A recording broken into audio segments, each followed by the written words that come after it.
What's up mga kanooy? Sa magandang araw. So ngayon nga pala hindi tumitigil ang ulan. Kaya tayo ay magta-try magluto ng ating version ng crab buttered garlic. Nung nakaraan nga ay nagluto din tayo ng shrimp buttered garlic. Kaya meron pa tayong tirang butter. So naisip ko dito sa ating biniling katang. Nako, napakaganda ng mga katang na ito kasi matataba at siksik ang mga laman. Salamat ulit kay Kuya Ronald Mercado. Shoutout sa'yo. Bili po kayo sa kanya ng mga tinda niyang seafood. Talagang hindi kayo magsisisi. Mura na, sulit pa. At ayan na nga, ang unang proseso, lalagain nyo yung katang sa tamang dami ng tubig, lagyan ng paminta, at asin. Tamang lakas din ng apoy dito para hindi mabigla or para hindi matagal ang paglaga. Maya-maya din natin siyang baligtarin para naman maluto yung kanyang kabila. Tapos pagkabaligtad, baligtad ulit hanggang sa mapagod siya. Charot. Ay, walang kapuguran ito mga mare. Masarap at paborito ko ang ganitong ulam. Pasintabi sa mga allergies sa katang or seafood, pero masarap talaga to.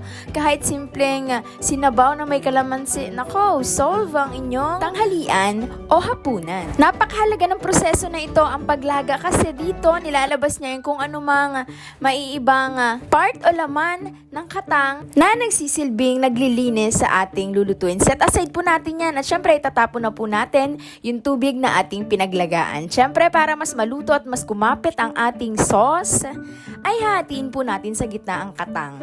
Ayan, malutong na po siya at talagang luto na ang kanyang laman kasi sakto lang yung ilang minuto ng pagluluto at paglalaga natin sa ating mga katang. Ang katang po ay kinakain na hindi inuugali. Ayan, dahil kasi may mga tao na kapag alam po natin may pinagdadaanan ay tulungan po nating umangat. Hindi po natin kailangan siyang hilahin palalo.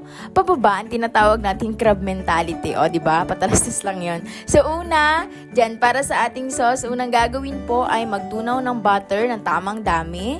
Ayan, at syempre ang ating ginayat ng maliliit na bawang. Pagkaluto ng bawang ay ilagay po ng kaunting tomato sauce. Haluin maigi.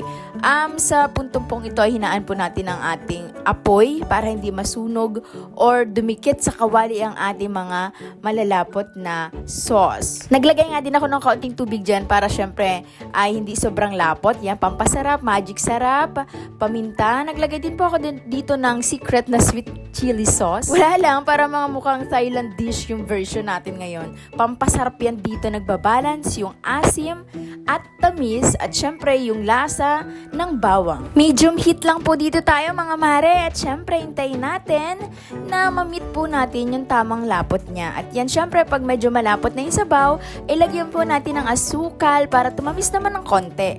Dahil sweet ka, sweet din ako. Charot! At syempre para may konting thrill, nilagyan ko po yan ng siling green para may anghang naman siya at masarap siya higupin.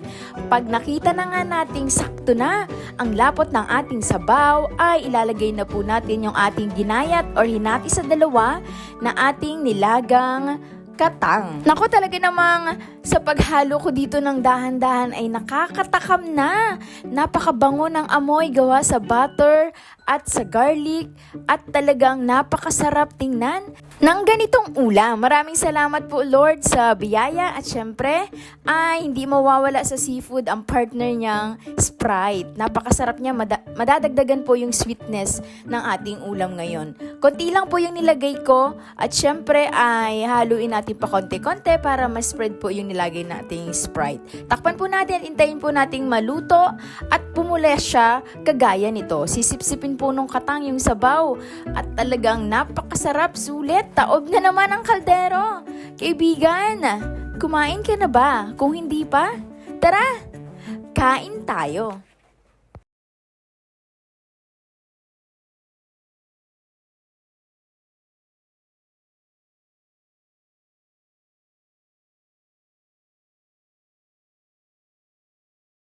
Stay safe palagi mga kanoo. Maraming salamat sa panonood.